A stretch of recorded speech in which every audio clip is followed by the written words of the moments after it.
In the scorching badlands of New Mexico Territory, 1885, the setting sun cast blood-red shadows across Diamondback Ridge as the first torches appeared on the horizon. By dawn, the prosperous Walker Ranch lay in ashes, with nothing but charred timber and lifeless bodies strewn across the dusty earth. In the deathly silence that followed, no one could have known that a single soul had survived. A 10-year-old girl whose life was about to become entangled with a culture her people had feared for generations. Rebecca Walker never intended to disobey her father that evening. "Stay near the house after sunset, Becca," Samuel Walker had reminded his daughter every day since they'd established their cattle ranch in Diamondback Territory 3 years earlier. The desert holds dangers no child should face alone. But as twilight settled over the ranch that fateful June evening, Rebecca spotted a jackrabbit with unusually striking markings darting between the sagebrush beyond the corral fence. Before we jump back in, tell us where you're tuning in from, and if this story touches you, make sure you're subscribed, because tomorrow I've saved something extra special for you. Without thinking, she slipped away from the evening chores, following the creature's erratic path as it bounded between mesquite trees and rocky outcroppings. The ranch hands were too busy bringing in the horses for the night to notice the small figure in a faded blue dress disappearing into the gathering shadows of the foothills. "I'll just see where it goes," Rebecca promised herself, her fingers clutching the small wooden flute her mother had carved for her 10th birthday mere weeks before. Just until it finds its burrow. The jackrabbit led her farther than she intended, over a small ridge and down into a narrow arroyo lined with desert willows. When Rebecca finally realized how far she'd wandered, the curious animal had vanished, and the ranch was no longer visible behind the rocky hillside. That's when she heard the first shouts, followed by a gunshot that cracked through the evening air like thunder. Rebecca froze, her heart hammering against her ribs like a trapped hummingbird. More gunshots followed, dozens in rapid succession, punctuated by the terrified whinnying of horses and shouts in languages she couldn't understand, despite every instinct telling her to run back to find her parents and little brother Matthew. Something deeper kept her rooted in place. Her father's words from weeks earlier echoed in her mind. "If there's ever trouble at the ranch, find somewhere to hide and stay quiet as a church mouse until I come for you." With trembling legs, Rebecca scrambled deeper into the arroyo, sliding down into a narrow crevice between two massive boulders that had been carved out by centuries of flash floods. She curled into a tight ball, clutching her wooden flute, its smooth surface worn from countless hours of practice. The shooting continued for what seemed like hours, but was likely only minutes. Then came a new sound, crackling flames, and the acrid smell of burning wood and hay. Still, Rebecca didn't move, even as the desert night began to cool, and the temperature plummeted as it always did after sunset in the high desert. Night fell completely. The only sounds were the occasional pop of distant embers and the soft call of a coyote somewhere in the hills. Rebecca waited for her father to come find her, just as he had promised. She waited until her legs cramped and her throat burned with thirst. She waited until the stars wheeled overhead and the moon cast long, frightening shadows across the sandy arroyo. He never came. By dawn's first light, Rebecca's fear had transformed into a hollow numbness. Cautiously, she crawled from her hiding place, her dress stiff with dust, her long auburn braids now tangled and coming undone around her dirt-streaked face. She climbed back up the arroyo wall and peered over the ridge. What she saw would haunt her dreams for years to come. The Walker Ranch, once a thriving homestead with a sturdy main house, bunkhouse, barn and corral, had been reduced to smoking ruins. The blackened framework of buildings stood like skeletal remains against the harsh landscape. Bodies lay where they had fallen. There was no movement, no survivors calling for help. Rebecca sank to her knees, too shocked even for tears. Somewhere in that scene of devastation were her mother, father, and 7-year-old brother Matthew. Even at 10 years old, she understood they were gone forever. For hours she sat paralyzed, unable to comprehend what she should do next. Copper Bluff, the nearest settlement, was more than 30 miles east across treacherous desert terrain. Their nearest neighbors, the Hendersons, were a half-day's ride to the north, assuming she could even find her way there without a horse. The sun climbed higher, beating down mercilessly. Thirst finally drove Rebecca to action. She remembered the small spring they'd discovered in the hills during a family picnic the previous month. It couldn't be far from where she now found herself. She had just started making her way toward where she thought the spring might be when she heard it, the soft crunch of footsteps on gravel. Rebecca dropped to her stomach. Pressing herself against the hot earth, a figure appeared below, moving with the silent grace of a desert cougar as he approached the smoldering ranch. Unlike the other men Rebecca had known, this one had copper-brown skin and straight black hair that hung past his shoulders, partially covered by a faded red bandana. He wore buckskin leggings and a cotton shirt with intricate beadwork along the collar. A knife hung at his belt, and he carried a rifle slung across his back with practiced ease. Rebecca had heard stories about the Apache people, tales meant to frighten children into obedience.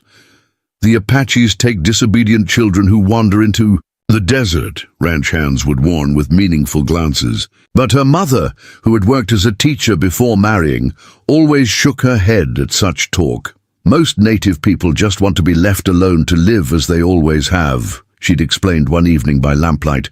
It's us who keep pushing them from their traditional lands. Now, watching the man examining the ranch ruins with a grim expression, Rebecca wasn't sure what to believe. Was he responsible for the attack? Was he looking for survivors to harm, or was he simply investigating, as shocked by the carnage as she was? The man knelt beside one of the bodies, turning it carefully to examine something. He studied the ground, tracing marks in the dust with his fingertips, then looked sharply toward the hills, directly at where Rebecca lay hidden. Had he seen her? She couldn't tell. He stood and began walking straight toward her position. Rebecca scrambled backward, losing her footing on the loose stones. She tumbled down the backside of the ridge, scraping her arms and legs as she fell. Landing hard at the bottom, she struggled to her feet and started to run, directly into the path of the very man she was trying to escape. He caught her easily, his strong hands gripping her shoulders as she kicked and struggled. Her wooden flute fell to the ground in the struggle. "Be still, little one," the man said in perfect, albeit accented English. "I will not harm you." Rebecca continued to fight until exhaustion overwhelmed her. Only then did she notice that the man had made no move to hurt her. He simply held her at arm's length, waiting for her resistance to subside. "What is your name?" he asked when she finally stilled. "Rebecca," she stammered. "Rebecca Walker." He nodded solemnly. "I am Nahkohe. I scout for the army at Fort Selden." Rebecca blinked in surprise. This wasn't what she had expected.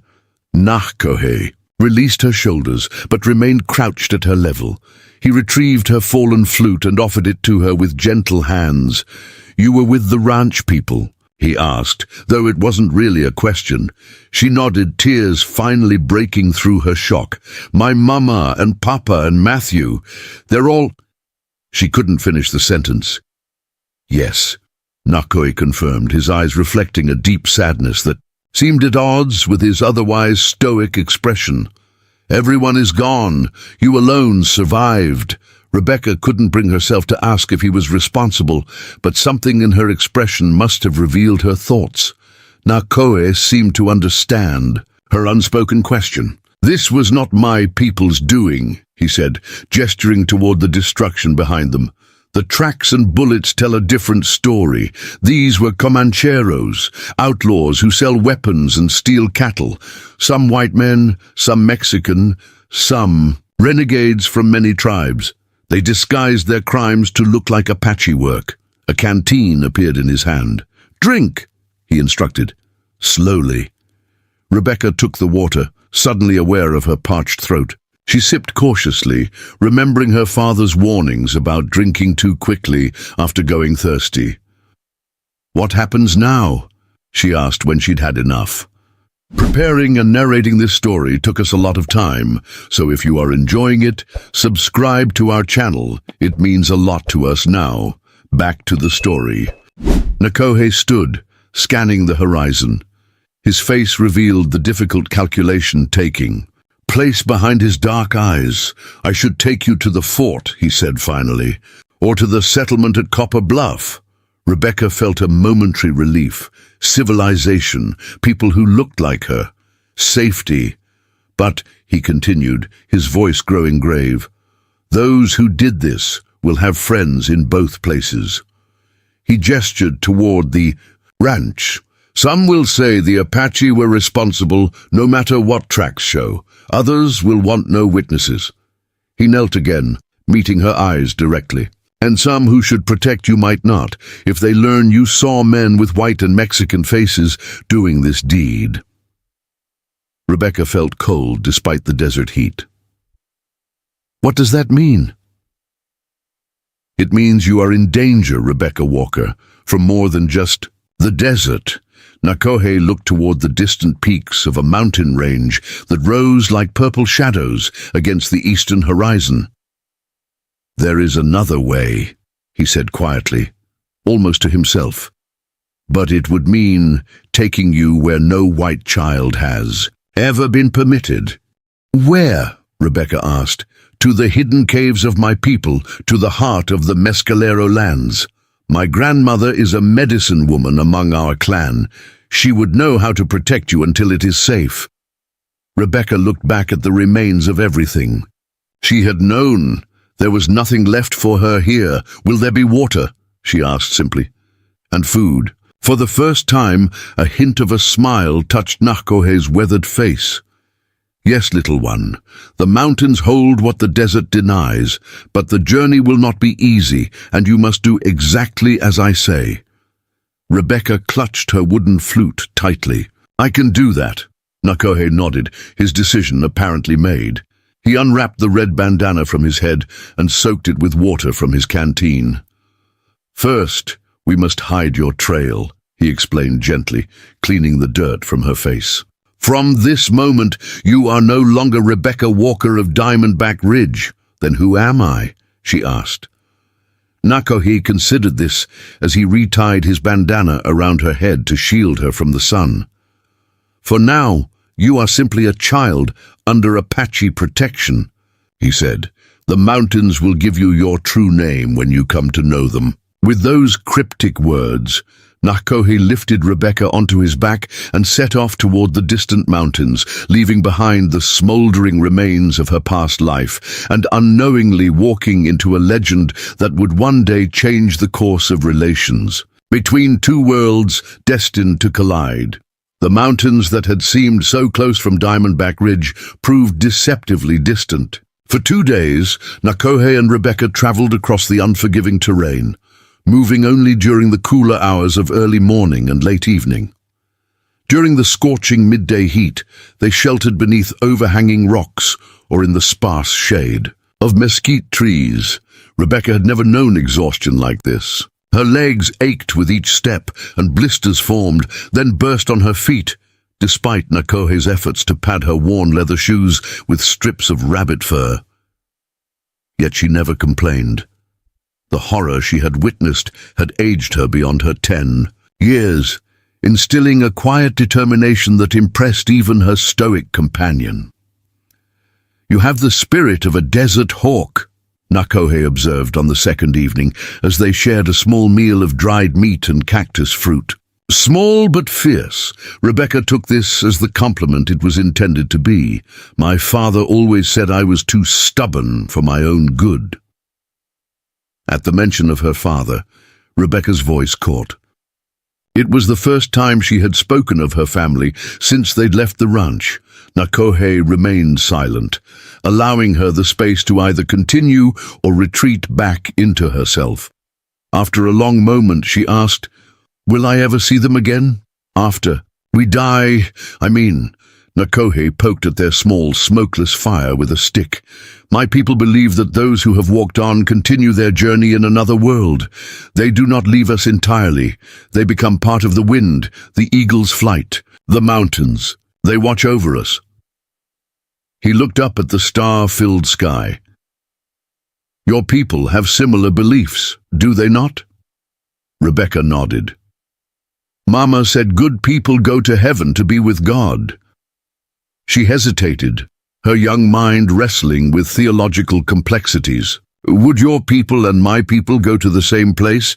Reverend Thornton back in Copper Bluff said only Christians go to heaven. Nakohe's expression remained impassive, but a subtle tension appeared around his eyes. I believe the Creator has enough wisdom not to divide families in death the way men divide people in life. This seemed to satisfy Rebecca, who nodded solemnly, and returned to her meager portion of food. As darkness deepened around them, Nakohe pointed to an imposing silhouette against the night sky, the first real mountain of their journey. Tomorrow we reach the foothills of Sierra Diablo, he said. What your maps call Devil Mountain. Beyond lies the homeland of the Mescalero. Will your people be angry that you're bringing me there? Rebecca asked, remembering his earlier comment about her being where no white child had been permitted. Nakohe's silence told her more than words could have. Some will, he finally admitted. Our ways forbid bringing outsiders to certain sacred places. But there are older laws than even those, laws of protection and sanctuary. He stared into the dying embers of their fire. My grandmother Nasha, what you would call Owl Woman, sits on the Council of Elders. Her voice carries great weight. She will understand why I could not leave you to die, nor deliver you to those who might wish you harm. Rebecca absorbed this information, sensing the risk he was taking on her behalf. What if she doesn't understand? Nakohe's face remained unreadable as he extinguished the last glowing coal with a handful of sand. Then we will face that challenge when it comes. Now sleep. Tomorrow's path grows steeper. The next morning dawned cool and clear. As they prepared to leave their campsite, Nakohe suddenly tensed, his hand moving to the knife at his belt. Rebecca followed his gaze and saw dust rising in the distance, riders approaching from the direction they had come. Quickly, Nakohe urged, gathering their few belongings. We must reach the mountain ravines before they spot us. Who is it? Rebecca asked, even as she hurried to obey. Perhaps soldiers, perhaps those who attacked your ranch. Either would bring danger. They moved with renewed urgency, taking advantage of the broken terrain to mask their progress. Several times they heard distant hoofbeats, forcing them to take cover until the sound receded. By midday, they had reached the first granite slopes of Sierra Diablo, where the sparse desert vegetation gave way to scattered piñon pines and increased undergrowth. Horses cannot follow where we now go, Nakohe explained, as he led Rebecca up a nearly invisible game trail that wound between massive boulders. And few white men know these paths. The trail grew increasingly difficult, forcing Rebecca to use her hands as much as her feet to climb the steeper sections. Just as her strength was about to give out, they crested a ridge, and the landscape before them changed dramatically. A hidden valley spread below, nestled between the arms of surrounding mountains. Unlike the arid landscape they had traversed, this sanctuary teemed with life. A creek fed by mountain springs wound through meadows dotted with wildflowers, while juniper and piñon created islands of shade. Rebecca gasped at the unexpected beauty. It's like something from a storybook, she whispered. Nakohe's normally stern expression softened slightly. This is just the beginning of our homeland's wonders, hidden from those who would take it. They descended into the valley, following the creek upstream toward a series of tiered pools, where clear water cascaded over smooth stones. Nakohe allowed Rebecca to rest and drink while he foraged nearby, returning with a handful of berries and edible roots. We are now in a place between worlds, he explained as they ate. Not yet among my people, but beyond the reach of yours. We will rest here tonight and tomorrow enter the hidden caves where the Mescalero make their summer camps." Rebecca studied her companion's face, noting the subtle changes in his demeanor now that they had reached familiar territory. Though still vigilant, some of the tension had left his shoulders. "Why did you become a scout for the army?" she asked suddenly. "If your people hide from white men, why work for them?" The question clearly caught Nakohe off guard. Rebecca thought he might refuse to answer, but he eventually settled cross-legged beside her, his expression thoughtful. 8 winters ago, the U.S. Army forced many Apache to walk to a place called Bosque Redondo. Many died on this long walk, my father's sister and her children among them. Rebecca remained silent, sensing there was more to the story. When those who survived were finally allowed to return to a small portion of our homeland, my father believed we needed to understand the white man's ways to prevent such a tragedy from happening again. He sent me to learn their language, their customs, their thinking. Nakohe picked up a smooth stone from the creek bed, turning it over in his palm. By working as a scout, I learn which way the soldiers will move next. I see the maps they draw. I hear the plans they make. This knowledge protects my people. "You're a spy," Rebecca said with unexpected insight. Nakohe gave her a sharp look, then his expression relaxed into something resembling amusement. "You are cleverer than most children. Your age, Rebecca Walker." "My papa said the same thing," she replied with a hint of pride that quickly faded to sadness. As twilight descended on the valley, Nakohe built a proper fire for the first time since their journey began. The dancing flames cast flickering shadows across the rocks surrounding their small camp. "Tomorrow you will meet my people," he said, as he arranged pine boughs into a soft bed for Rebecca. "There are things you must understand before then." Rebecca sat up straighter, sensing the importance of what was to come. "First, you must never mention that I work for the army. This is known only to the Council of Elders and a few trusted others." Rebecca nodded solemnly. "Second, until my grandmother determines what is to be done, you must stay close to me or those I designate to watch over you. There are sacred places where you cannot go." "I understand," Rebecca said. "Third," he continued, his voice growing softer, "you must understand that some will not welcome you. The wounds between our peoples are fresh. Children who have lost parents to soldiers' bullets may not understand why a white child receives shelter while theirs did not." This harsh reality settled over Rebecca like a heavy blanket. "Maybe I shouldn't go," she whispered. "Maybe I should try to reach Copper Bluff on my own." Nakohe shook his head firmly. "The men who attacked your ranch intended to leave no witnesses. If any recognize that a child was missing, they will be searching. Copper Bluff would be the first place they would look." He added another branch to the fire. "Besides, the desert would claim you long before you reach the settlement." "Then what will happen to me?" Rebecca asked, voicing the question that had hovered unspoken between them since he'd found her. Nakohe considered his words carefully before responding. "For now, you will be under the protection of my family, while I report what I found at your ranch to the army commanders. They must know that Comancheros are disguising themselves as Apache to commit their crimes." "But you won't tell them about me," Rebecca said, understanding now the complexity of his position. "No," Nakohe confirmed.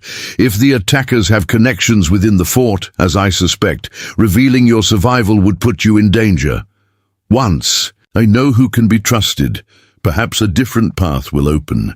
Rebecca processed this information, her young mind grappling with implications that would challenge most adults. "How long will I stay with your people? That is for the council to decide. With my grandmother's guidance, it may be many moons before it is safe for you to return to your own kind." The reality of her situation finally broke through the protective numbness that had sustained Rebecca since the raid. Tears welled in her eyes and spilled down her cheeks. She had lost not only her family, but her entire world in the span of 3 days. Nakohe watched her silent crying with a mixture of compassion and awkward uncertainty. Among his people, grief was expressed differently, with ritualized mourning, practices that helped channel the pain of loss. This child's quiet tears seemed to call for a response he was ill-equipped to provide. After a moment's hesitation, he reached into a small leather pouch at his waist and withdrew a smooth stone, pendant carved with intricate symbols and suspended on a braided cord. "This belonged to my daughter who walks with the ancestors now," he said, holding it out to Rebecca. "She was near your age when a fever took her. Our grandmother made this protective amulet for her journey to the next world, but she did not live to receive it." Rebecca stared at the pendant, momentarily distracted from her grief. "It's beautiful," she whispered, running her finger over the carved symbols, "but I couldn't take something so important." "You do not take it. I give it freely," Nakohe corrected. "My daughter would approve of its purpose now, to guard another child on a difficult journey." With gentle hands, he placed the cord around Rebecca's neck. The symbols represent the 4 sacred directions that watch over all who walk the earth. While you wear this, you are under their protection. Rebecca clutched the pendant, feeling its subtle warmth against her palm. "Thank you," she said simply. "Now, sleep," Nakohe instructed, his momentary softness giving way once more to practical concerns. Tomorrow's journey requires strength. As Rebecca drifted towards sleep on her bed of pine boughs, the enormity of the path ahead weighed on her young shoulders. Yet for the first time since watching that fateful jackrabbit, she felt something beyond fear and grief, a flicker of curiosity about the hidden world she was about to enter, and the faintest stirring of hope that she might somehow find a place within it. Dawn broke over the mountains in ribbons of gold and amber that reflected off the hanging mists in the valley. Nakohe was already awake, returning from some early morning errand with a handful of eggs nestled in his bandana. "Quail," he explained, setting to work building a small cooking fire. "A good sign for our journey." They ate quickly, the warm protein providing welcome nourishment after days of travel rations. As Rebecca helped extinguish the fire and hide their campsite, she noticed a subtle shift in Nakohe's behavior, a heightened alertness, an occasional glance toward the mountains as if expecting someone. "Are we being followed?" she asked, her own senses now attuned to danger after all they'd experienced. Nakohe shook his head. "Not followed, expected." Before Rebecca could ask what he meant, a bird call echoed from a nearby ridge, not quite natural, containing a pattern that seemed deliberate. Nakohe immediately responded with a similar call, then turned to Rebecca. "Border guards," he explained. "They watch all approaches to our territory." Within minutes, 2 figures materialized from the surrounding landscape with such silence that Rebecca gasped in surprise. Both carried bows and wore clothing that blended perfectly with the natural environment. Their black hair was tied back with leather bands, and their faces bore expressions of careful neutrality as they assessed the unexpected visitor. Nakohe stepped forward and spoke rapidly in Apache. Rebecca couldn't understand the words, but she recognized when their conversation turned to her by the way all 3 men's eyes shifted in her direction. One of the guards, taller than Nakohe with a prominent scar running along his forearm, stepped closer to examine Rebecca. His gaze wasn't hostile, merely intensely curious, as if she were some strange creature he'd never encountered before. "Inda Agushe," he said, using words Rebecca didn't understand. "She is called Rebecca," Nakohe replied in English, apparently for her benefit. "She alone survived the raid at Walker Ranch." The guard switched to heavily accented English. "Why bring her here? Should take to a fort or white settlement." "Those who attacked the ranch were Comancheros disguised as Apache," Nakohe explained. "They may have connections at the fort. The child is not safe among her own people until we know more." The second guard, who had remained silent until now, spoke rapidly in Apache. His tone conveyed obvious disagreement. Nakohe's response was firm and authoritative. He finished by saying, "I invoke the right of sanctuary under the laws of our ancestors. I will bring her before Nasha and the council to decide her fate." The mention of Nakohe's grandmother seemed to settle the matter, though neither guard appeared entirely satisfied. After a brief discussion, the taller man nodded. "We will escort you to the sacred caves," he told Nakohe, then turned his attention to Rebecca. "You stay close, touch nothing, speak only when spoken to." Rebecca nodded her understanding, suddenly overwhelmed by the reality that she was about to enter a world few outsiders had ever seen, and even fewer had been welcomed into. As they prepared to leave, Nakohe placed a reassuring hand briefly on Rebecca's shoulder. "Remember," he said quietly, "you are under the protection of the mountains now." The path they followed was nearly invisible to Rebecca's eyes, yet the guards moved with absolute certainty, leading them higher into the mountain range through passages that sometimes narrowed to barely the width of a person. They traveled for hours, the landscape gradually changing as they ascended, pinon giving way to ponderosa pine, rocky outcroppings becoming more dramatic. Just when Rebecca thought her legs would carry her no further, they crested a final ridge, and a hidden world opened before them. A network of caves punctuated a massive cliff face, with elaborate wooden ladders and platforms connecting different levels. Small cooking fires burned on stone ledges outside some of the cave entrances, their smoke disappearing into natural chimneys in the rock. "Indabika," said Nakohe softly, "our ancestral refuge." Rebecca stared in wonder at the hidden community. From the stories she'd heard from ranch hands and townspeople, she had imagined Apache dwellings to be primitive and temporary. What she saw instead was an ingeniously designed settlement that utilized the natural features of the landscape. Gardens grew on terraced ledges, captive springs provided water, and intricate systems of ladders and bridges connected the various caves and pathways. As they descended toward the cliff dwellings, their arrival did not go unnoticed. Activity slowed, then stopped as people turned to observe the newcomers. Children who had been playing a game with carved sticks froze in place. Women at cooking fires straightened, their expressions moving from curiosity to shock as they registered Rebecca's presence. A pathway cleared before them as they approached the largest cave opening, positioned prominently at the center of the cliff face. Before they could announce their arrival, an elderly woman emerged from the shadows of the cave, her silver hair arranged in two thick braids wrapped with strips of rabbit fur. Her bearing was regal, despite her advanced age. One look at her face confirmed her relationship to Nakohe, the same high cheekbones and intense eyes, though hers were now framed by deep wrinkles that spoke of a lifetime of sun and wisdom. Nasha, the medicine woman, had been expecting them. The elder woman studied Rebecca with eyes that seemed to penetrate straight to her core, assessing not just her appearance, but something deeper: her spirit, her intentions, her very nature. Rebecca fought the urge to fidget under that piercing gaze instead, meeting the elder's eyes with quiet dignity that belied her 10 years. A long moment passed before the medicine woman spoke, addressing Nakohe in their native tongue. Their conversation flowed back and forth, sometimes heated, sometimes measured.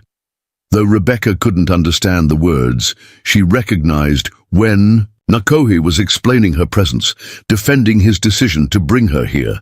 Finally, Nasha turned her attention fully to Rebecca. "You have traveled far, white child," she said in accented but clear English, "and lost much along the way." Rebecca nodded, unsure how to address the formidable woman before her. "I am called Nasha," the elder continued. "My grandson tells me you are Rebecca." "Yes, ma'am," Rebecca replied, falling back on the manners her mother had instilled in her. A flicker of something, perhaps surprise, perhaps approval, crossed Nasha's weathered features at Rebecca's polite response. "Come," she said, gesturing toward the cave entrance. "We will speak inside, away from curious ears." Rebecca glanced uncertainly at Nakohe, who nodded encouragement. "Go with her. I must speak with the council about what I found at the ranch." As Nakohe moved toward the group of men gathered at the center of the settlement, Rebecca followed Nasha into the cave dwelling. The interior was cooler than she expected, and surprisingly spacious. The front chamber widened into a room where light filtered through a smoke hole above a central fire pit. The packed earth floor was covered with woven mats in patterns of red, black, and white. Various bundles of herbs hung from the rock ceiling, filling the air with unfamiliar but pleasant scents. Nasha gestured for Rebecca to sit on one of the mats while she busied herself at the small fire pit, adding herbs to a pot of simmering water. "You must be hungry after your journey," she said, her back to Rebecca as she worked. "The mountains demand much from those who cross them." "Yes, ma'am," Rebecca admitted. "But Nakohe, I mean your grandson, he made sure I had enough to eat." The elder woman nodded approvingly. "He has always possessed a caretaker's heart, even as a boy." She poured some of the herb-infused water into a clay cup and offered it to Rebecca. "Drink. It will restore your strength." Rebecca accepted the cup cautiously, inhaling the steam. The aroma reminded her of mint and something else she couldn't identify. She took a tentative sip and found the taste surprisingly pleasant, earthy and sweet, with a cooling sensation that spread through her tired body as she drank. Nasha settled across from her, arranging her long skirt with practiced grace. "Now," she said, her voice taking on a more serious tone, "tell me everything that happened at Walker Ranch. Leave nothing out, even details that may seem unimportant to you." Rebecca took a deep breath and began her story, starting with the jackrabbit that had lured her away from the ranch. As she recounted the gunshots, the screams, her night alone in the rocky crevice, and Nakohe's discovery of her the next morning, Nasha listened without interruption, her expression revealing nothing. When Rebecca described how Nakohe had examined the bodies and declared that the attackers were Comancheros pretending to be Apache, the elder woman's eyes narrowed slightly. "Did you see any of these men?" She asked. "Even a glimpse." Rebecca shook her head. "I was hiding, I only heard them." "And what did you hear? Words? Languages?" Rebecca closed her eyes, trying to recall. "Shouting. Some words I didn't understand. Spanish, I think, and English too. One man yelled, 'Check the strong box,' really loud." This detail seemed to interest Nasha. "Strong box. My father kept important papers and money in it," Rebecca explained. "And my mother's jewelry from her family in Boston." The medicine woman nodded slowly. "So perhaps this was a robbery, not just senseless killing." "But why kill everyone?" Rebecca asked, the question that had haunted her since that terrible day. "Because dead people cannot identify their attackers," Nasha said matter-of-factly. "And because by disguising themselves as Apache, these men ensure that my people will be blamed. When soldiers come to investigate, they will find moccasin tracks and arrows and come hunting for Apache raiders who do not exist." The elder woman's directness might have seemed harsh to some, but Rebecca appreciated not being treated like a child who needed protection from ugly truths. Her own experiences had already stripped away such innocence.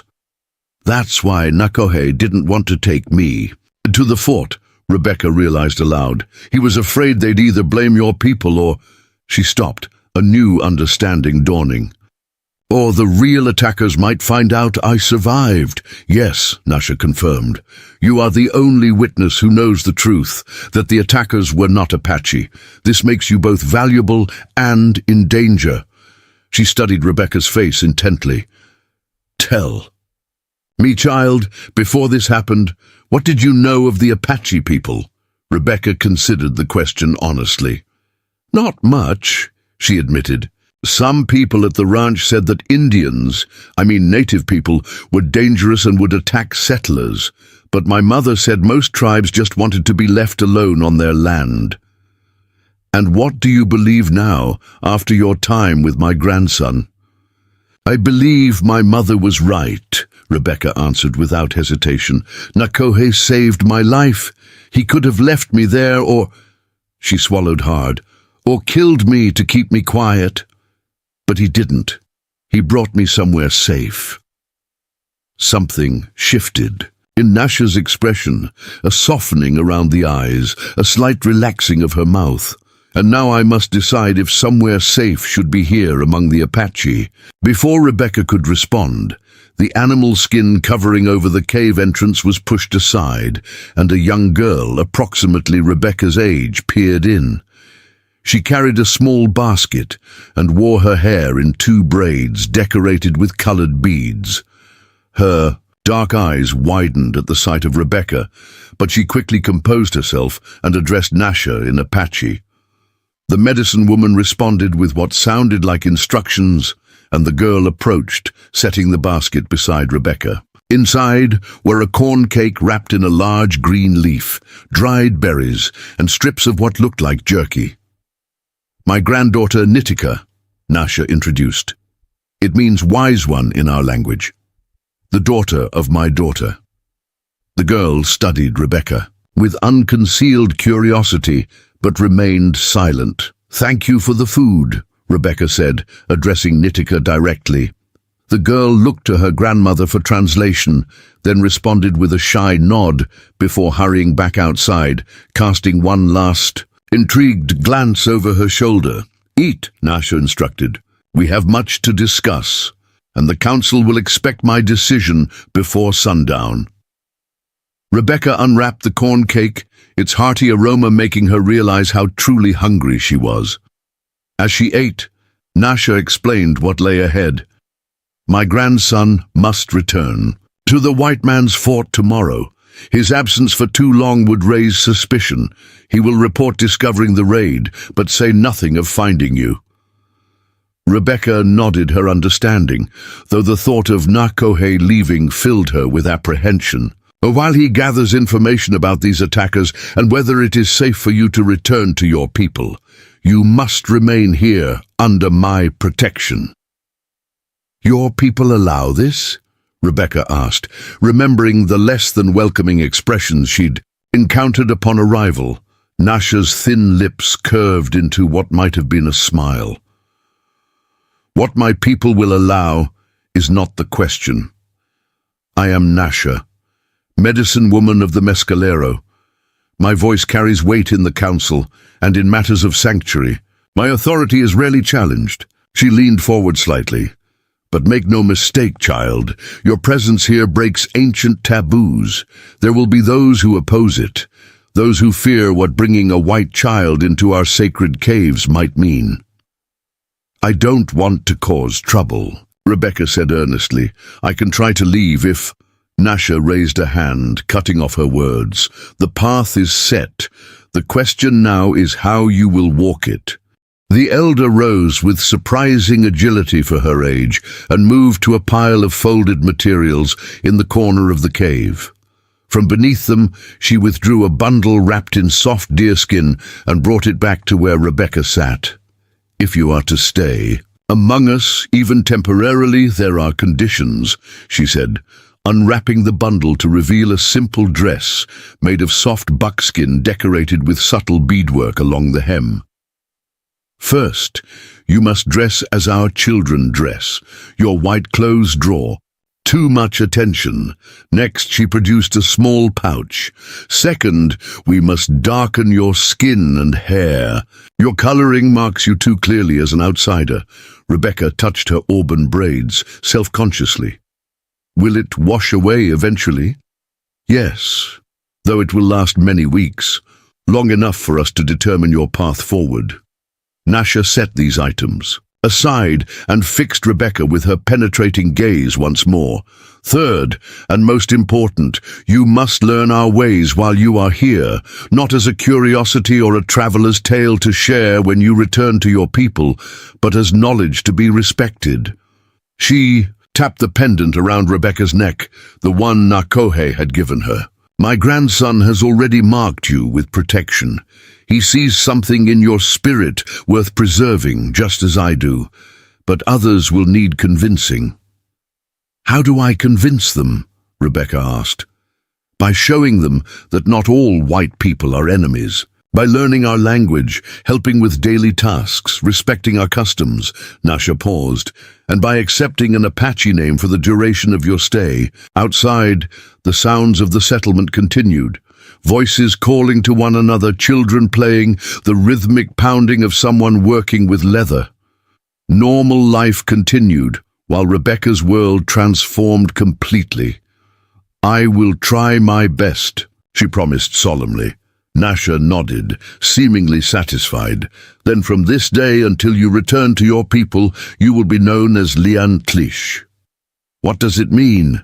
Rebecca asked. "Deer singer," the elder translated.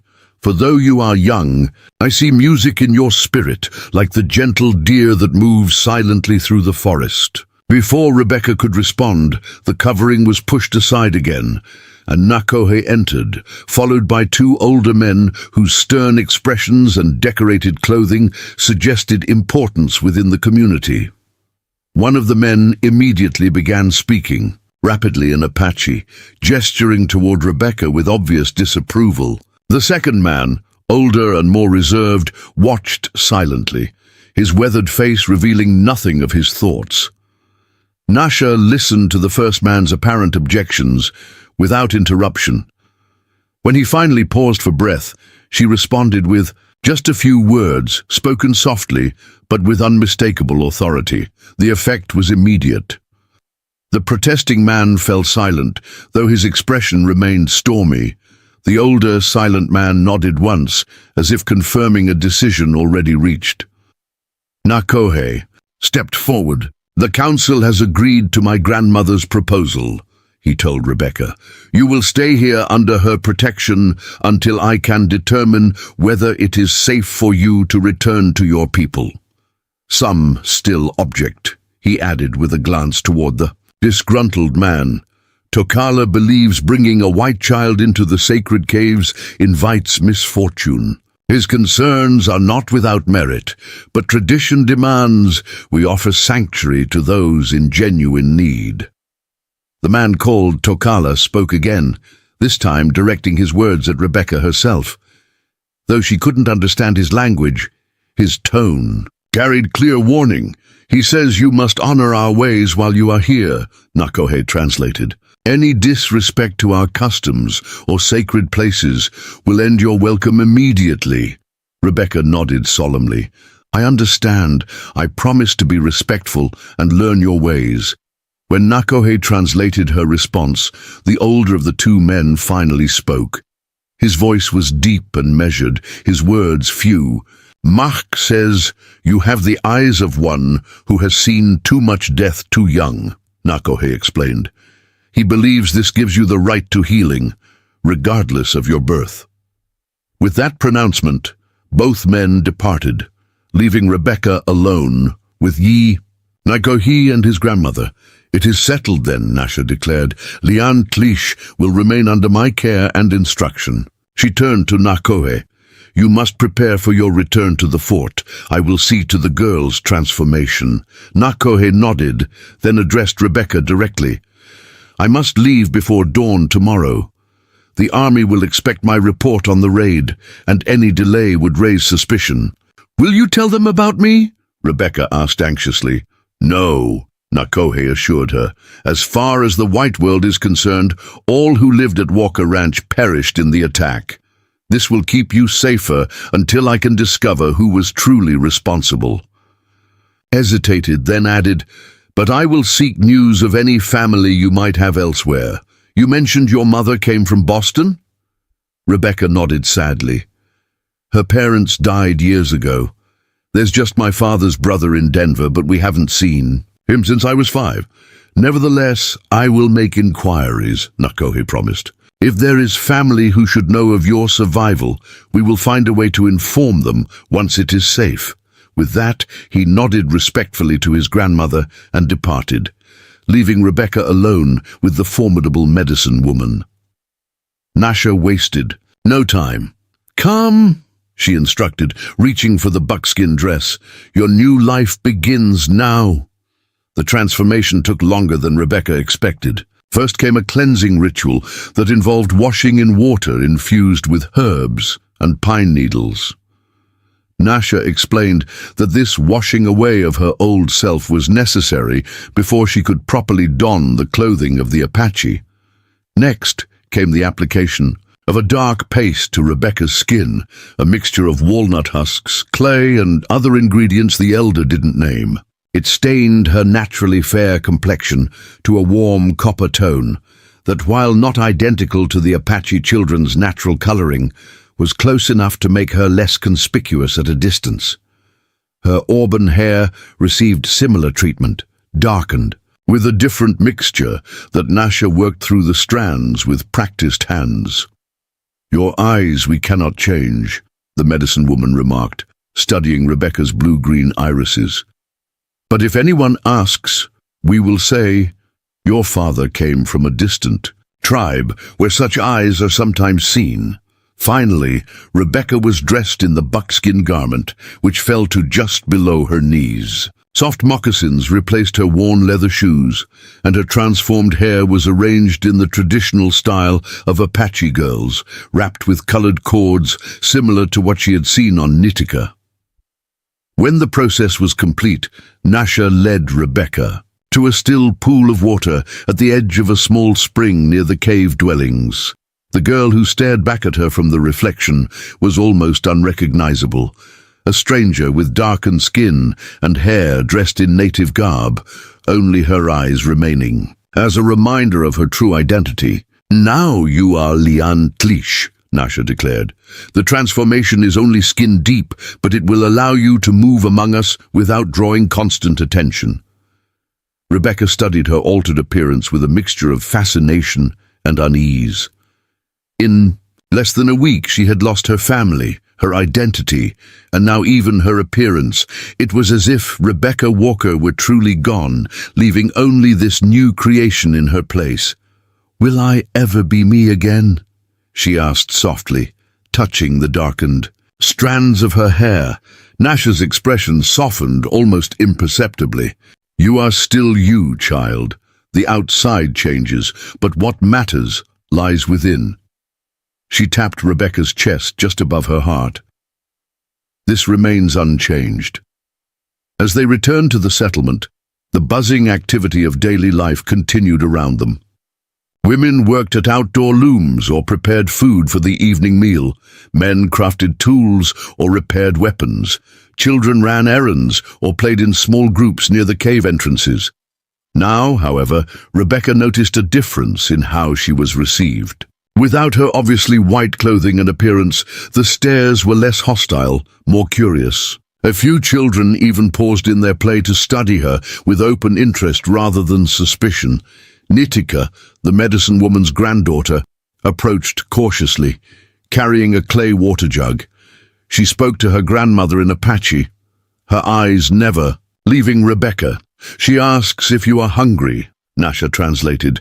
"The evening meal will begin soon at the central fire." Rebecca nodded, suddenly aware of how the day's events had depleted her energy. "Yes, thank you." When Nasha translated this response, Nitika smiled shyly and motioned for Rebecca to follow her. "Go," the elder woman instructed. "It is time you began learning our ways directly, not just through my words. Nitika will show you where to sit and how to behave during the meal." As Rebecca followed her new guide toward the center of the settlement, where cooking fires were being stoked for the evening meal, she felt the weight of many eyes upon her, some accepting, others still wary. Her transformation might have altered, Her appearance, but it had not erased the reality of her situation. She was still an outsider in a closed world, dependent on the goodwill of Nasha and Nakohe for her very survival. That night, as Rebecca lay on a sleeping mat in the corner of Nasha's cave, listening to the unfamiliar sounds of the Apache settlement preparing for sleep, she clutched the wooden flute that remained her only tangible link to her previous life. Tomorrow would bring Nakohe's departure and the beginning of her immersion into Apache ways. Tonight, she allowed herself one final moment as Rebecca Walker, daughter of Samuel and Catherine, sister to Matthew, before embracing her new identity. As Lian Tlish, deer singer. Outside, a lone voice began a haunting melody that drifted through the night air. Nasha, preparing her own sleeping place across the cave, noticed Rebecca's attentiveness to the music. "Night songs," she explained, "to keep harmony between our people and the spirits around us, to remind us that even in darkness, beauty can be found." As the gentle notes lulled her towards sleep, Rebecca realized that perhaps this, finding beauty in darkness, would be her most important lesson among the people of the sacred caves. Dawn had barely begun to paint the eastern sky when Rebecca felt a gentle hand on her shoulder. Opening her eyes, she found Nakohe kneeling beside her sleeping mat, already dressed for travel. "It is time for me to leave," he said quietly, careful not to wake his grandmother, who slept across the cave. "I wanted to speak with you before I go." Rebecca sat up, instantly alert despite the early hour. "How long will you be gone?" 2 weeks, perhaps longer," he replied. "Enough time to report the raid, hear what the army and settlers believe about it, and make inquiries about the men who might have been responsible."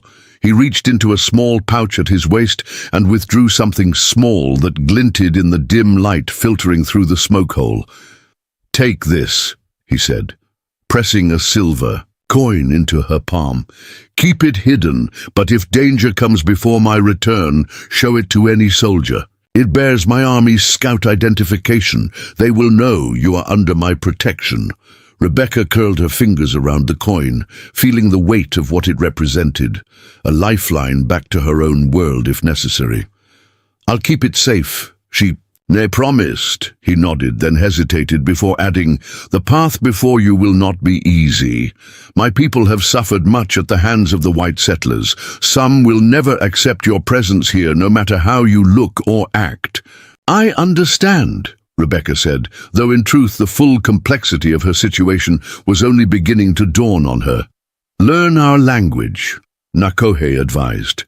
"It will open doors that would otherwise remain closed to you. My grandmother is a demanding teacher, but there is no better one." He glanced toward Nasha's sleeping form. "And Nitika has a good heart beneath her shyness. Friendship with her would serve you well." With those final words of advice, Nakohe rose and moved silently toward the entrance. At the doorway, he turned. "Back once? Remember who you truly are, Rebecca Walker," he said softly, "even as you become Lian Tlish." Then he was gone, slipping away into the pre-dawn darkness to begin his journey back to the fort and the world beyond the sacred caves. The next 7 days established a pattern that would define Rebecca's new life. Before the sun had fully cleared the eastern mountains, she accompanied Nasha to gather water and medicinal plants. The medicine woman used these opportunities to begin Rebecca's language instruction, naming each object they encountered in Apache and requiring her to repeat until her pronunciation was acceptable. "Two," Nasha said, pointing to the flowing water. "Two," Rebecca echoed, trying to match the elder's intonation. "Tse," Nasha continued, indicating a rock. "Tse," Rebecca repeated. This continued as they gathered firewood, tended medicinal herbs in Nasha's garden, and prepared morning food. By midday, Rebecca's head swam with new sounds and meanings, but she persisted, understanding that language was her first bridge to acceptance. After the midday meal, which they shared with several older women who examined Rebecca with undisguised curiosity, Nasha led her to a secluded ledge where several women worked at tanning hides. The making of buckskin is the heart of an Apache woman's knowledge, Nasha explained as she positioned Rebecca beside her. In creating the materials for shelter, clothing, and tools, we connect to those who came before and those who will follow. What followed was Rebecca's first lesson in an art form far more complex than the simple needlework her mother had begun teaching her. The traditional Apache method of tanning hides required not just dexterity, but an understanding of plants, minerals, and natural processes that challenged Rebecca's young mind. "Do not feel discouraged," Nasha advised, when Rebecca's frustration became evident. "Nitika has been tanning hides since she could walk. Your hands will learn, as hers did." By late afternoon, Rebecca's back ached from the unfamiliar work, and her fingers were raw from manipulating the stiff hides. "That is enough for today," the medicine woman declared, inspecting Rebecca's work with a critical eye. "Tomorrow you will continue. Learning comes from doing, undoing, and doing again." As they prepared to return to the main settlement, Nitika approached Rebecca directly for the first time. With gestures and the few Apache words Rebecca had learned, that morning the native girl indicated that she should follow her. Looking to Nasha for permission, Rebecca received a nod of approval. "Go! It is good for you to know others besides me, but return before the evening meal." Rebecca followed Nitika along a narrow path that wound between rocky outcroppings to a small plateau overlooking the cliff dwellings. There, to Rebecca's surprise, several children approximately their age had gathered. They fell silent as the two girls approached, their expressions ranging from open curiosity to wary suspicion. Nitika spoke rapidly in Apache, apparently explaining Rebecca's presence. One boy, taller than the others with a fierce expression, responded sharply. Whatever he said caused Nitika to place herself slightly in front of Rebecca in what seemed a protective gesture. An older girl with intricate turquoise beads woven into her hair intervened, her tone conciliatory. After a brief discussion, most of the children resumed what they had been doing before, a game involving painted stones arranged in patterns on the ground. Nitika guided Rebecca to sit at the edge of the circle, demonstrating through gestures how the game was played. It required players to toss a small stone into the air, quickly rearrange the pattern on the ground, and catch the falling stone before it touched earth. Though no one spoke directly to her, Rebecca was permitted to observe, and eventually to try her hand at the game. She performed poorly at first, drawing some derisive laughter, but improved with each attempt. By the time the lengthening shadows indicated they should return to the settlement, she had won a small measure of grudging respect from the group. As they descended from the plateau, Nitika picked a small wildflower and offered it to Rebecca. With a shy smile, the first genuine gesture of friendship she had received. Though they shared no common language yet, something had shifted between them.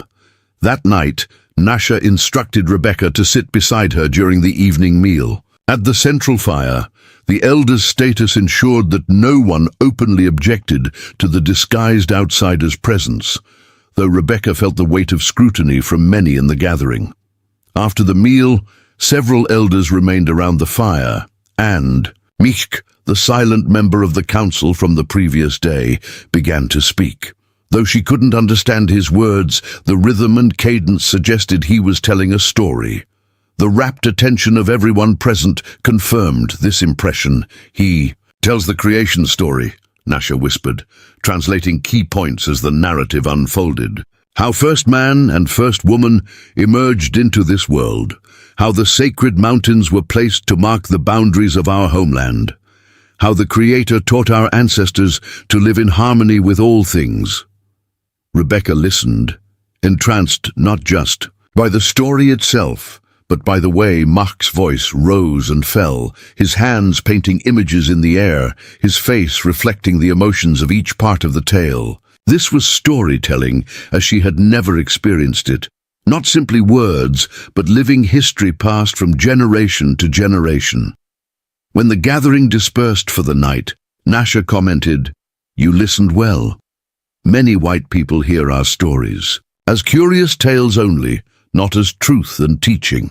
Remember this story, for it explains why we are as we are."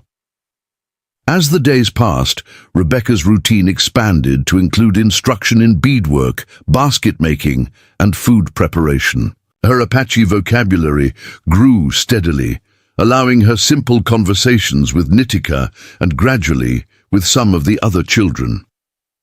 7 days after Nakohe's departure, Nasha announced a change to their routine. "Today you will accompany me to gather plants far from the settlement," she informed Rebecca as they broke their morning fast. "It is time you learned more of our healing ways." They ventured higher into the mountains than Rebecca had yet gone, following game trails that wound through pine forests and open meadows brilliant with wildflowers. At each stop, Nasha carefully harvested specific plants, explaining their properties and uses. "This one," she said, indicating a low-growing plant with delicate purple flowers, "eases women's monthly pains. And this," she pointed to a spiky-leafed bush, "reduces fever and draws infection from wounds." Rebecca absorbed the information eagerly, recognizing its practical value regardless of where her future might lead. Her own mother had kept a modest herb garden back at the ranch, but her knowledge had been limited compared to the comprehensive understanding Nasha demonstrated. As they worked their way along a sun-dappled ridge, the medicine woman suddenly froze, raising a hand for silence. Rebecca instantly complied, having learned to read the elder's signals over the past week. A moment later, she heard what had alerted Nasha, voices coming from the valley below, speaking English. They crept forward cautiously until they could peer down into a small canyon from behind a screen of junipers. Below, a group of mounted men had paused near a stream. Their appearance immediately identified them as cavalry soldiers, blue uniforms, wide-brimmed hats, rifles slung across their backs. "Army patrol," Nasha whispered unnecessarily. "They rarely venture this high into the mountains. Something must have brought them." As they watched, one man, clearly an officer from his bearing and the respect shown by the others, unfolded a map and gestured toward distant peaks. "Reports of smoke from multiple fires," they heard him say as his voice carried. "Up the ridge. Could be nothing. Could be a seasonal hunting camp we didn't know about." Another soldier responded, his tone skeptical. "Sir, with respect, we're well beyond the reservation boundaries. If there are Apache up here, they're in violation of the treaty." The officer refolded his map. "After that massacre at Walker Ranch, we can't take chances. If there are hostiles in these mountains, we need to know." Rebecca felt Nasha's hand close around her arm like an iron band. "They search for our settlement," the elder breathed, her voice barely audible. "We must warn the others." They retreated with painstaking slowness until they were safely out of earshot of the patrol. Then Nasha set a pace that challenged even Rebecca's young legs as they hurried back toward the hidden caves. "Will they find us?" Rebecca asked as they half ran, half walked along a narrow trail. "Not easily," Nasha replied. "The passages to our caves are well hidden and guarded. But if they are determined and have a skilled tracker—" She didn't need to finish the thought. Rebecca understood the danger all too well. If the soldiers discovered the settlement, they would almost certainly force everyone to relocate to the official reservation. And in the process, they would find her, a white child living among the Apache, looking more native than white due to her disguise. What explanation could possibly satisfy them? Would they believe she had been rescued rather than captured? Would they accept that she stayed willingly? Or would her presence provide the very excuse they needed to take action against the community that had sheltered her? These questions tumbled through Rebecca's mind as they reached the cliff dwellings. Nasha immediately called the council together. The urgency in the elder woman's voice brought not just the council members, but many others from throughout the settlement. Standing beside Nasha, Rebecca could understand only portions of the rapid discussion that followed her report of the soldiers' presence, but the response was clear enough. Immediate action. Women began packing essential belongings and food supplies. Men organized hunting parties to secure fresh meat for what was evidently to be a journey. Children were set to gathering specific plants and berries that could be carried easily. Nitika appeared at Rebecca's side, gesturing urgently for her to follow. They hurried to Nasha's cave, where the native girl began swiftly collecting the medicine woman's herbs and tools, wrapping them carefully in deerskin pouches. Rebecca instinctively joined the effort, helping to roll sleeping mats and gather cooking implements. As they worked, she realized Nitika was actually speaking to her in halting, broken English. "We go," the girl said, gesturing toward the highest peaks visible from the cliff dwellings. "Secret place, hidden better than caves." Rebecca was startled by this unexpected linguistic connection. "You speak English?" Nitika nodded. "Little words. Learn from trading post. Don't tell others." She tapped her chest proudly. "I learn quickly." This revelation might have led to a deeper conversation had Nasha not appeared at that moment, her expression grave. "The council has decided," she informed Rebecca. "We must move to the inner sanctuary higher in the mountains. It is a difficult journey, especially for the very young and very old, but remaining here risks discovery." Rebecca nodded her understanding. "Because of me?" she asked, voicing her deepest fear. "Are you leaving because I brought danger?" Nasha considered the question with characteristic directness. "Not because of you alone," she said finally.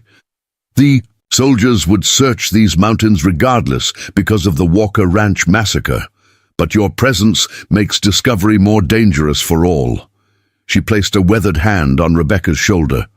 "Do not carry blame that is not yours. The real fault lies with those who attacked your ranch and with a government that restricts where the Apache may live on their own ancestral lands."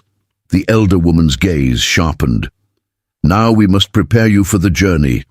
The inner sanctuary is hidden within a maze of canyons, the air thinner, the terrain more treacherous." She began inspecting the items Nitika had packed, adding and removing things according to some internal calculation of need versus portability. "You will need warmer clothing," she noted, "and sturdier moccasins for the rocky paths ahead." As Nasha turned her attention to these practical matters, Rebecca caught Nitika's eye. The native girl offered a small, encouraging smile. "Together," she said in her limited English, reaching out to touch Rebecca's arm briefly. "Not afraid?" The simple gesture carried profound meaning, not just sympathy or even friendship, but a recognition of shared circumstance. Both girls faced an uncertain journey ahead. Both had reasons for apprehension, yet neither would face these challenges alone. By nightfall, the settlement had been transformed. Portable belongings had been packed for transport or carefully hidden. What couldn't be moved was stored in concealed caches that blended seamlessly with the landscape. Even the most obvious signs of human habitation, fire pits, cleared areas, worn paths, were being systematically erased by teams of children spreading fresh pine needles and arranging rocks to look naturally placed. "If the soldiers find this in place," Mack explained through Nasha's translation, "they will see only an abandoned dwelling from seasons past, nothing to suggest recent use." The evening meal was abbreviated, with families eating quickly from their travel provisions rather than gathering at the central fire. An atmosphere of tense anticipation hung over the community as final preparations were made for departure at first light. In Nasha's cave, one of the few still containing essential items, Rebecca helped pack the last of their belongings. Her hand brushed against something metal in her small bundle of personal items, the silver identification coin Nakohe had given her. She held it for a moment, considering its significance. Just a few hours ago, it had represented a potential escape route back to the world of white settlers. Now it felt like a tether to Nakohe himself, the one person who truly connected her past life to her present circumstances. "We leave at dawn," Nasha announced, breaking into Rebecca's thoughts. "The journey will be challenging, but not beyond your capabilities." The elder settled onto her sleeping mat for the last time in this place. "Rest while you can, Liantlish. Tomorrow we climb to where eagle nests and thunder speaks directly to the earth." As Rebecca lay down on her own mat, Nitika appeared in the doorway. She hesitated briefly, then entered and placed something beside Rebecca, a small pouch decorated with intricate beadwork. "For journey," she explained in her limited English. "Keep safe things." Before Rebecca could respond, the native girl had slipped back outside, leaving her to examine this unexpected gift. The pouch was finely crafted with a design that Nasha had recently taught her represented protection and safe travel. Inside was a single item, a small carved figure of a female deer, similar to the animal her Apache name referenced.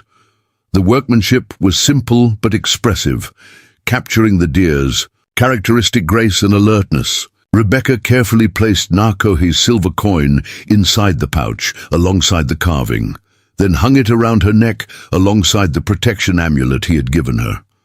As she drifted towards sleep, her hand closed around both tokens, tangible reminders that even in this moment of upheaval, she was not entirely alone. Outside, a nightbird called, its voice carrying across the nearly empty settlement. Tomorrow would bring new challenges, new landscapes, new adaptations required of her. But tonight, for perhaps the first time since the ranch raid, Rebecca felt something unexpected taking root within her, not just resignation to her fate, but a tentative embrace of it. The journey to the inner sanctuary began in the ethereal half-light that precedes dawn. Nearly 50 people, men, women, children and elders, moved in practiced formation up narrow switchback trails that only those born to these mountains could follow with confidence. Rebecca walked beside Nasha, whose age seemed no impediment, to maintaining a steady pace up the increasingly steep terrain. Nitika moved ahead of them, occasionally glancing back to ensure they followed closely. The morning air held a biting chill that Rebecca's buckskin dress and the rabbit fur-lined vest Nasha had provided barely kept at bay. "How far do we go?" Rebecca asked, her breath forming misty clouds in the cold mountain air. "One day's journey," the medicine woman replied. "Perhaps two, moving with the whole community. The path grows steeper ahead." She pointed toward an imposing ridge that rose like a wall across their route. "Beyond that lies Canyon del Espiritu, what your people might call Spirit Canyon, and within it the inner sanctuary where our ancestors have sought refuge since before memory." Rebecca studied the formidable landscape ahead with a mixture of apprehension and awe. Nothing in her previous life had prepared her for terrain like this. Sheer cliff faces, narrow passages between towering rocks, trails that seemed to vanish into thin air only to reappear around impossible bends. "Will the soldiers follow us there?" she asked, remembering the patrol they had spotted the previous day. Nasha's expression remained impassive. "Not easily. Few who are not Apache know the hidden paths through the canyon. But the army has Navajo, and Ute scouts who might. We cannot assume safety, only pray for it." As the sun rose fully above the eastern horizon, its rays illuminated the spectacular scenery through which they journeyed. Massive rock formations in brilliant shades of red, orange and gold towered on all sides.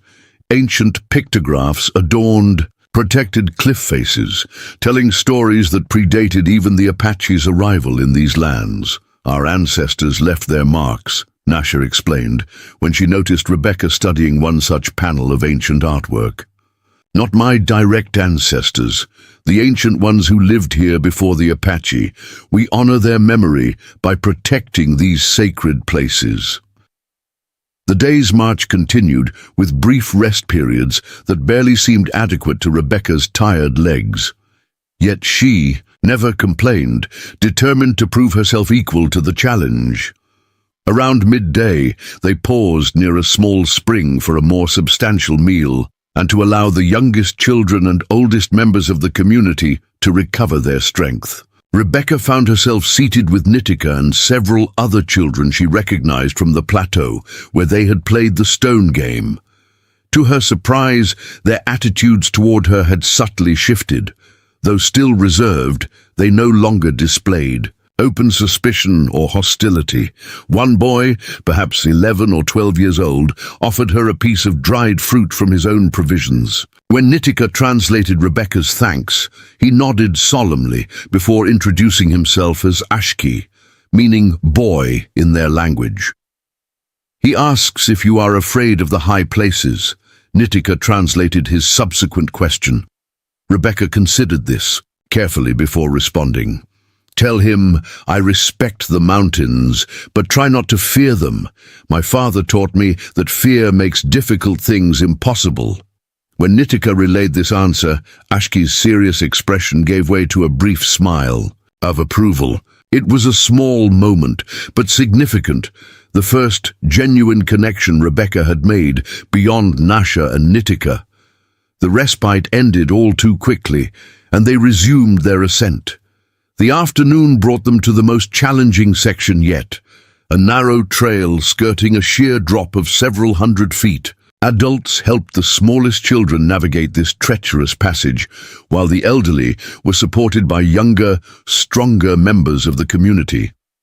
Rebecca found herself gripping Nitika's hand for reassurance as they edged along the precipitous path. The native girl squeezed back, murmuring what sounded like encouragement in Apache. Despite the language barrier, the support was unmistakable. They would face this danger together.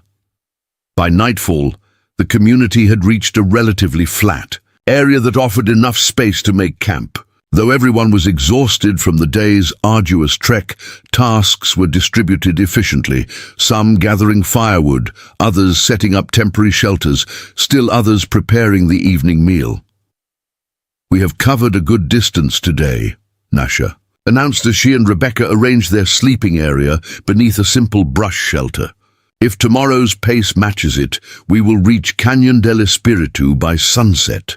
Rebecca helped prepare a simple stew of dried meat and foraged greens, practicing the Apache words for each ingredient as she worked. Her vocabulary had expanded considerably over the past week, though complex conversation remained beyond her abilities as they ate around small, carefully shielded fires designed to minimize visible smoke. Tokala, the council member who had most strongly opposed Rebecca's presence, approached their group. To Rebecca's surprise, he addressed her directly in Apache, his expression stern but not hostile.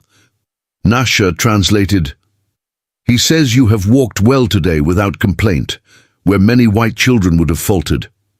He asks if your feet hurt. As badly as your face tries to hide." Rebecca couldn't help but smile at the unexpected perceptiveness of the observation. "Yes," she admitted, "but not so badly that I cannot continue tomorrow." When this response was translated, Tokala nodded and extended a small clay pot filled with a pungent salve for blisters. Nasha explained it was a mixture of pine resin and herbs that heals and strengthens the skin. Rebecca accepted the offering with appropriate thanks, recognizing it as more than mere practical assistance. It was an acknowledgement, however grudging, of her effort to integrate with the community. That night, exhaustion overcame even the discomfort of sleeping on hard ground beneath a hastily constructed shelter. Rebecca fell into a dreamless sleep almost immediately, wakening only when Nasha roused her in the pre-dawn darkness. "Today will test even the strongest legs," the elder warned as they broke their fast with corn cakes and dried berries. "But the path through Cañón del Espíritu offers wonders to those with eyes to see them." The second day's journey proved even more demanding than the first. The trail frequently disappeared altogether, requiring them to scramble across bare rock faces, using handholds and footholds that seemed invisible until pointed out by their guides.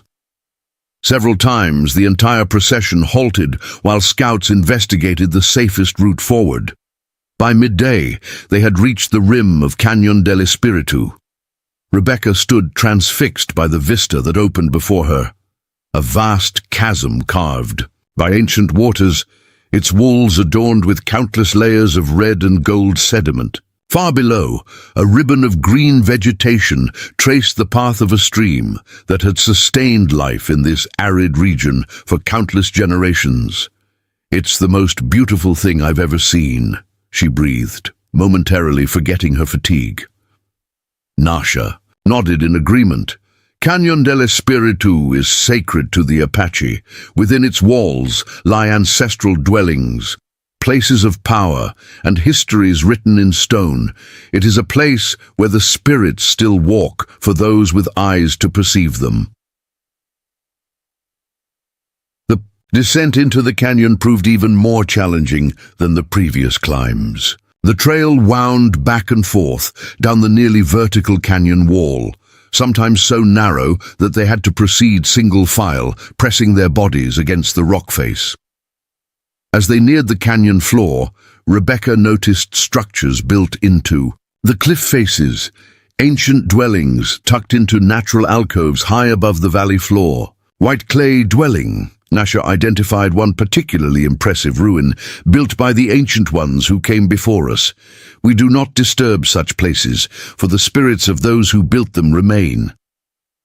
By late afternoon, they had reached the canyon floor, where cottonwood trees provided welcome shade, and the stream offered sweet cold water to slake their thirst. Here they encountered another surprise, a small group of Apache already encamped, who greeted their arrival with evident relief. "Scouts from other family groups," Nasha explained, "sent ahead to prepare the inner sanctuary for summer use. They bring news." The news, it seemed, was unwelcome. As the elders gathered to confer with these advanced scouts, Rebecca noticed tension spreading throughout the community. Without understanding the rapid exchanges in Apache, she could nonetheless sense that something had altered their plans. Nitika confirmed this suspicion when she joined Rebecca by the stream.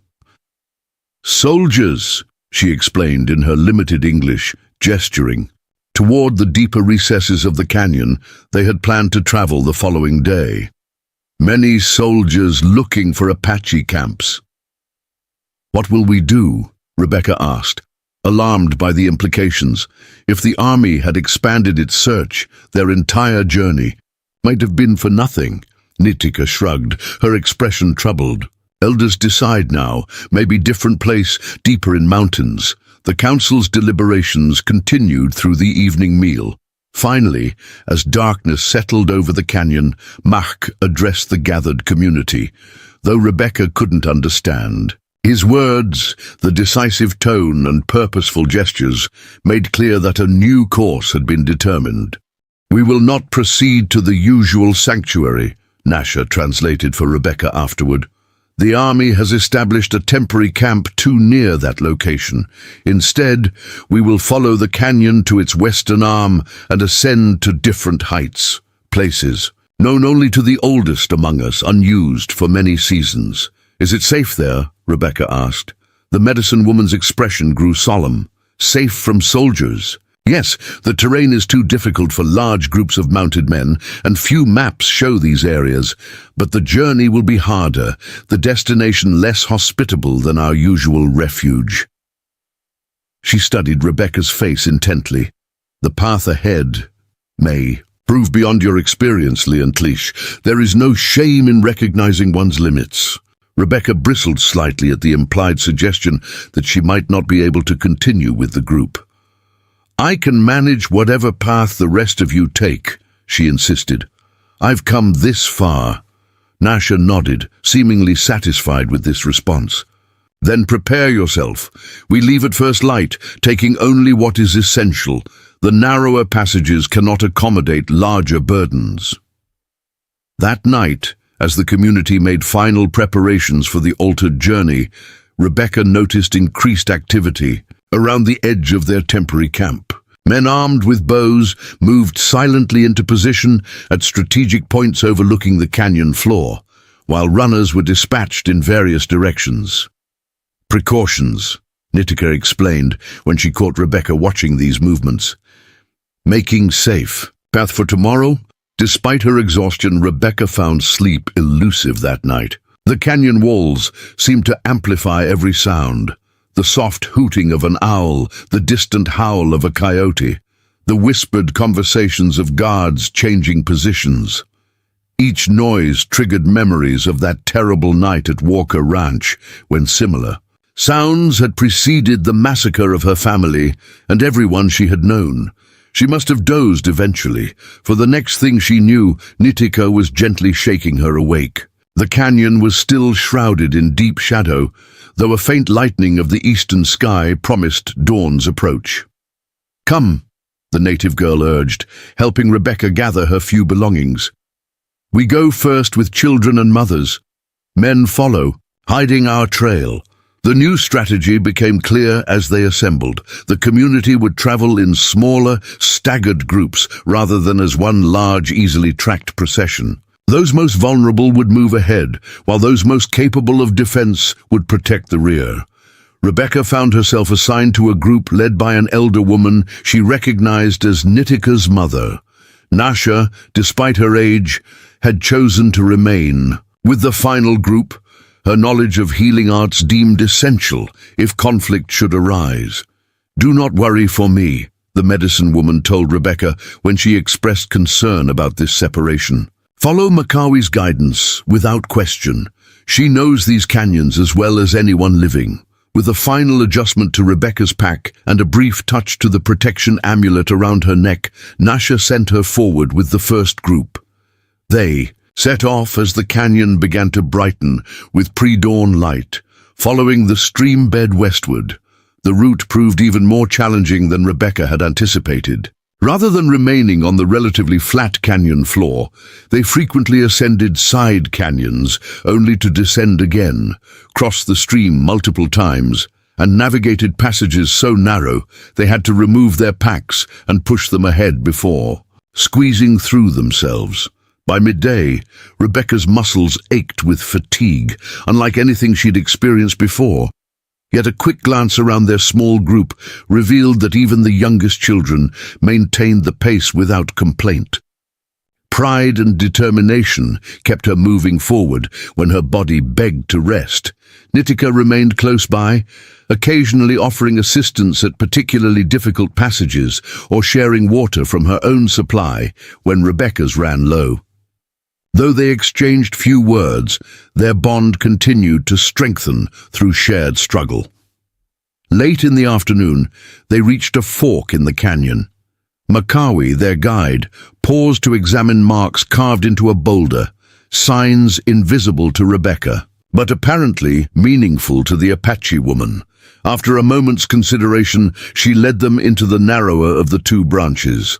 This new passage twisted sharply between towering walls that blocked much of the day's remaining light. The air grew noticeably cooler, and the stream that had accompanied their journey disappeared underground, leaving only a dry, rocky bed. Just as Rebecca began to wonder how much farther they could travel before darkness made progress impossible, the canyon opened suddenly into a hidden basin. Unlike the broader expanse of Cañón del Espíritu, this secluded area was completely encircled by steep walls that created a natural fortress. A small spring bubbled from the base of the northern cliff, creating a pool of clear water surrounded by lush vegetation. Chea Ditui, Nitika named the place in a reverent whisper, Blue Rock Basin. As Rebecca took in their surroundings, she noticed features that explained the name. The stone of the encircling cliffs had a distinctly bluish cast, unlike the red sandstone that dominated most of the region. Makawi directed the group to establish camp near the spring while they awaited the arrival of the other parties. Temporary shelters were erected, a small fire pit dug, and foraging parties dispatched to gather edible plants that grew in abundance around the water source. By nightfall, 2 more groups had joined them in the hidden basin, but there was still no sign of the final party that included Nasha and many of the council members. As darkness deepened, Rebecca found herself growing increasingly anxious about their absence. Nitika shared these concerns. "Should be here now," she said in her limited English as they sat beside the carefully shielded fire. "Too long on trail." Makawi and several other adults conferred in low voices, their expressions grave. Eventually, a decision was reached. 2 men would backtrack along their route to search for the missing group, while everyone else would remain in the basin and prepare for an extended stay. "What if soldiers found them?" Rebecca asked Nitika, voicing her deepest fear. The native girl shook her head firmly. "Grandmother too clever, maybe took different path, maybe hiding from something." Despite these reassurances, an atmosphere of tension pervaded the camp that night. Additional guards were posted, and the children were instructed to remain close to the central area. Dawn brought welcome news. One of the scouts had returned with word that the final group was intact, but had been forced to take a circuitous route to avoid a cavalry patrol that had entered the canyon system. They would arrive by midday. Relief swept through the community. Preparations for their arrival accelerated, with better shelters constructed and additional food gathered. Rebecca threw herself into these tasks alongside Nitika, finding that physical activity helped dispel her lingering anxiety. True to the scouts' prediction, Nasha's group appeared shortly after the sun had reached its zenith. They looked exhausted. Their journey had clearly been arduous, but all had arrived safely. The medicine woman herself showed no sign of fatigue as she strode into the camp, immediately gathering the elders to share information. Rebecca waited patiently for an opportunity to approach her mentor, helping distribute water and food to the new arrivals in the meantime. When Nasha finally emerged from the council meeting, her expression was more serious than Rebecca had yet seen it. "The situation has grown more complex," she informed Rebecca bluntly. "The army is conducting a systematic sweep of the entire region with more soldiers than we anticipated. They carry written orders mentioning the Walker Ranch massacre specifically." Rebecca absorbed this troubling news. "Are they looking for those responsible, or just assuming it was Apache?" "The orders we glimpsed suggest the latter," Nasha replied, though some officers apparently questioned the evidence. She sank down onto a flat rock, the first sign of physical limitation Rebecca had observed in the elder. "We intercepted a message meant for the commander at Fort Selden. It spoke of a reliable witness who identified Apache raiders at Walker Ranch." "But that's a lie!" Rebecca exclaimed. "There were no survivors except me, and I told Nakohe the attackers were Comancheros disguised as natives." Nasha nodded grimly, which suggests someone is deliberately falsifying evidence to blame. "My people, perhaps the same ones who committed the massacre." The implications were staggering. If someone was actively working to frame the Apache for the attack, someone with enough influence to be considered a reliable witness by the army, then the danger to both the Apache community and to Rebecca herself was far greater than they had initially believed. "What about Nakohe?" Rebecca asked, sudden fear clutching at her heart. If he's returning to find us with information about the real attackers, he may walk into grave danger. Nasha confirmed. This worry. I have sent another message to the meeting place, but there is no certainty he will find it before reaching the empty caves. She gazed up at the blue-tinged stone walls around them. For now, we are safe in Tsea Ditwui. Few outside the Apache know of this place, and those who do respect its sacred nature. We will remain here while we gather more information and determine our next steps. 3 days passed, with no word from Nakohe. Life in Blue Rock Basin settled into a pattern of watchful waiting. Scouts departed and returned regularly, bringing reports of army movements throughout the region. The Apache adapted to their new refuge with remarkable efficiency, establishing small gardens, smoking meat for storage, and strengthening their shelters against the possibility of extended stay. For Rebecca, these days brought an intensification of her education in Apache ways. With time weighing heavily, Nasha devoted more hours to language instruction, while other women included her in food preparation, basketry, and the crafting of essential tools. Her progress surprised even herself. Apache words and phrases now came to her lips with increasing ease, and her hands had begun to develop the calluses and skills of native craftsmanship. On the morning of the 4th day, as Rebecca helped Nitika gather piñon nuts on a ledge overlooking the basin's entrance, a bird call they had come to recognize as the scout signal echoed through the canyon. Both girls froze, watching as the community below shifted instantly into defensive positioning, women gathering children, men moving to strategic points with weapons ready. A tense silence fell over the basin as everyone awaited identification of the approaching visitors. Minutes stretched endlessly until a familiar pattern of calls sounded, followed by a collective exhalation of relief. "Nakohe!" Nitika whispered. Already scrambling down the ledge, Rebecca followed, her heart pounding with a mixture of excitement and apprehension. They reached the basin floor, just as Nakohe emerged from the narrow entrance passage, accompanied by 2 Apache scouts and, unexpectedly, another figure, a white man in the dust-covered uniform of an army lieutenant. The community's reaction was immediate, a ripple of alarm, hands moving to weapons, protective gestures toward children. Mach and Tokala stepped forward, placing themselves between the newcomers and their people. Nasha joined them, her expression carefully neutral as she assessed the situation. Nakohe raised his hands in a calming gesture, speaking rapidly in Apache. Though Rebecca couldn't understand all his words, she caught enough to realize he was assuring them the soldier came in peace, under his personal protection. As she edged closer, trying to remain inconspicuous in her darkened skin and native clothing, she noticed something about the lieutenant that sent a shock of recognition through her body. Though older and more weathered than she remembered, his features were unmistakable, the same auburn hair, the same strong jawline that she saw every morning in her mother's small mirror.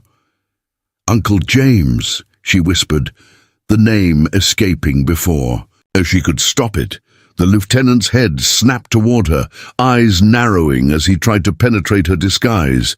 Recognition dawned slowly, then exploded across his features. "Rebecca," he gasped, taking a half-step forward before Tokala's raised hand stopped him.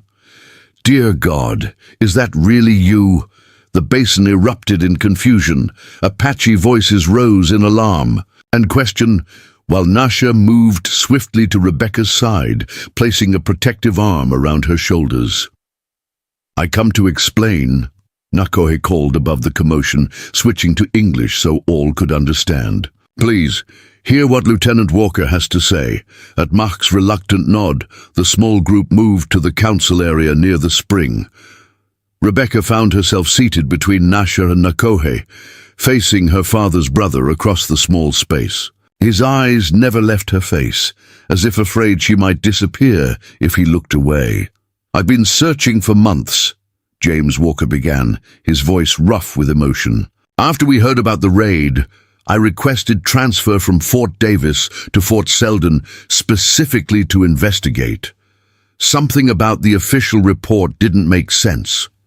"What didn't make sense, Lieutenant?" Nasha asked, her tone carefully neutral. "The timing, for one thing," he replied. "The report claimed Apache raiders attacked at dawn, but I know my brother. Samuel always kept armed men on watch at first light.